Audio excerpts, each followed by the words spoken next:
Se você está aqui agora é porque provavelmente costuma ter mais tarefas do que daria conta de fazer. E em algum ponto essa situação de sobrecarga, seja ela física ou mental, deu lugar à procrastinação. Mas eu preciso ser sincero e te dizer que estar perseguindo múltiplos sonhos, metas e prazos da forma errada, talvez seja o motivo pelo qual você esteja se auto-sabotando e procrastinando. Nesse vídeo, eu vou te contar cientificamente exatamente por que você procrastina e como resolver esse problema. Você vai entender como o seu cérebro interpreta o adiamento de tarefas e como a neurociência explica quais são os caminhos para parar com a procrastinação. E até o final desse vídeo, você terá as ferramentas necessárias para parar de adiar as coisas. Primeiro de tudo, é preciso entender que procrastinar é diferente de ter preguiça. Se para o preguiçoso é preferível deixar de fazer uma tarefa difícil, para o procrastinador, o maior desafio não está naquilo que deverá fazer, mas sim em como começar a fazer. E é aí que ele se auto-sabota e troca a tarefa considerada mais difícil por outra que gere satisfação imediata. E o que nos leva a procrastinar? Há 5 gatilhos principais da procrastinação. O primeiro se dá quando a tarefa é percebida como desagradável. Tarefas vistas como chatas ou difíceis, como estudar um tema de baixo interesse, por exemplo, levam à procrastinação. O segundo é a sobrecarga de trabalho. Nesse aspecto entra o quesito de que a quantidade não é sinônimo de qualidade. O medo do fracasso é outro fator que leva à procrastinação. Junto a ele, o perfeccionismo. Como o fato de precisar estar com tudo alinhado antes de iniciar uma atividade.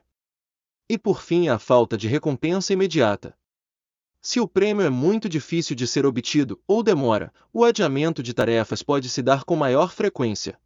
Nesse sentido, alguns pesquisadores nos ajudam a entender a procrastinação.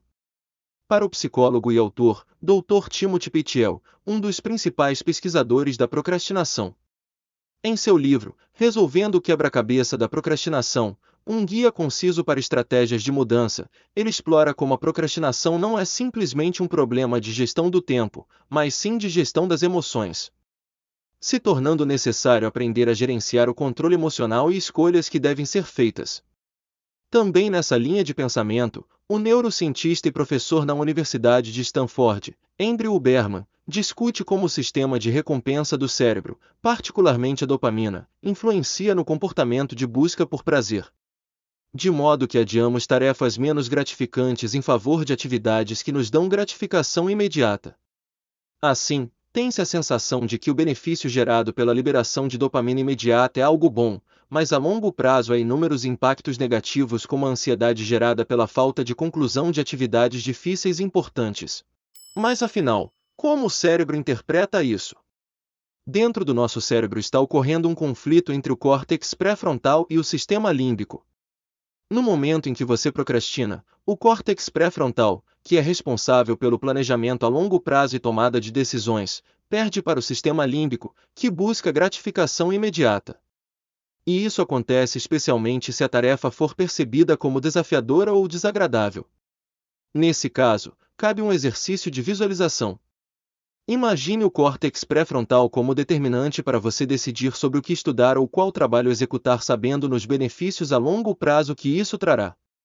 Já o sistema límbico é aquele que prioriza ir a uma festa, por exemplo, quando se tem muito trabalho a fazer naquele momento. Além disso, o hipocampo também pode influenciar na procrastinação em alguns aspectos. Um deles é a memória e o aprendizado. Ao evocar memórias de experiências passadas similares, o hipocampo pode contribuir para a percepção de uma tarefa como desagradável ou desafiadora. Se tivemos experiências negativas anteriores com tarefas semelhantes, o hipocampo pode sinalizar essa informação, aumentando a aversão à tarefa atual e, consequentemente, a probabilidade de procrastinação. Quanto à visualização do futuro, se tivermos dificuldade em visualizar os resultados positivos de completar uma tarefa, podemos ser menos motivados a começá-la, levando à procrastinação. Outro aspecto é a regulação emocional. Embora o hipocampo trabalhe em conjunto com outras áreas do cérebro para regular as emoções, sua contribuição para conectar experiências passadas e expectativas futuras pode afetar como regulamos emoções relacionadas à procrastinação. Por exemplo, o receio de repetir um fracasso passado pode intensificar a ansiedade e a aversão à tarefa. Apesar de todas as dificuldades que nos levam a procrastinar, há algumas estratégias para superá-la. É necessário saber que nossa mente nos engana quando o cérebro prefere uma gratificação instantânea, esquecendo-se que a tarefa mais difícil, ainda que com prêmio distante, trará melhores resultados. Para Daniel Kahneman, outro grande nome da neurociência, em seu livro Rápido e Devagar, Duas Formas de Pensar, existe uma ideia de que temos dois sistemas de pensamento. O sistema 1, que é rápido, intuitivo e emocional. E o sistema 2, que é mais lento, deliberativo e lógico. O sistema 1 é responsável por muitas das falhas de julgamento e vieses cognitivos que experimentamos diariamente. Isso ocorre porque ele tende a pular para conclusões baseadas em informações limitadas ou em experiências passadas. Esse cenário pode ser útil em situações que exigem respostas rápidas, mas também pode nos enganar em contextos mais complexos, onde uma análise mais detalhada seria benéfica. Nessa linha, a procrastinação estaria sempre no sistema 1, e para superá-la seria necessário começar a usar mais o segundo sistema. Sendo importante dar prioridade à lógica e razão que envolve cada ação em detrimento de ações de cunho imediato que visam apenas recompensas imediatas. A procrastinação pode ainda se tornar um vício. Isso ocorre devido à maneira como essa ação interage com os sistemas de recompensa e feedback do cérebro, criando um ciclo difícil de quebrar. Além do sistema de recompensa já mencionado na escolha de atividades mais prazerosas, a procrastinação é frequentemente uma estratégia de evitação. Ela nos permite temporariamente escapar de tarefas que consideramos desagradáveis, difíceis ou estressantes. Esse alívio imediato do desconforto emocional ou do estresse funciona como uma recompensa negativa, fortalecendo o hábito de procrastinar. Assim como os vícios, a procrastinação pode se tornar um mecanismo de enfrentamento disfuncional para lidar com emoções negativas.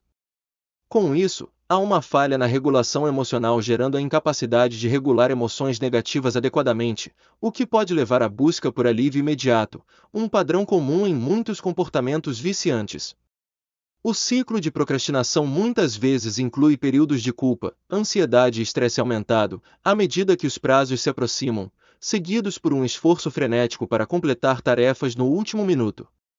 A conclusão bem-sucedida dessas tarefas sob pressão pode paradoxalmente reforçar a crença de que a procrastinação é uma estratégia de enfrentamento viável, apesar de suas consequências negativas.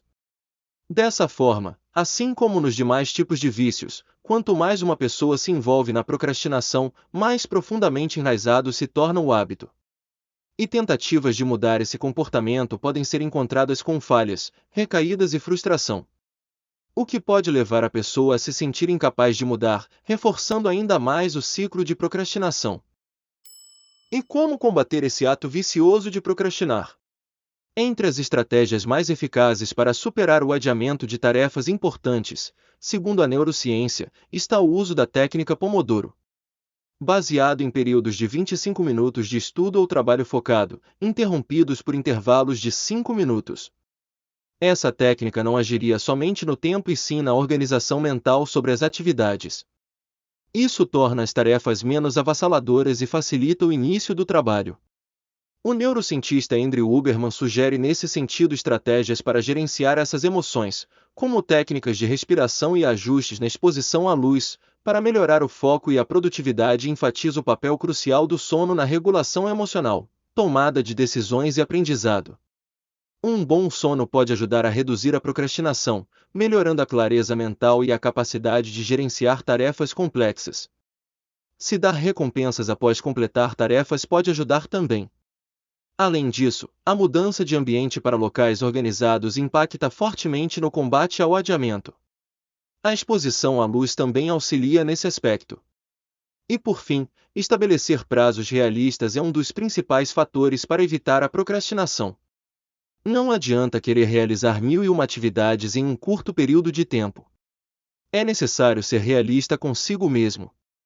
Comece separando a lista real da lista ideal de afazeres. Lembrando que a ideal você só conseguirá realizar se dividir em blocos. Tenha consciência dessa necessidade para que seus resultados melhorem. E agora que você sabe de tudo isso, está na hora de praticar. Se você gostou desse vídeo, não deixe de se inscrever, curtir e compartilhar. Até a próxima!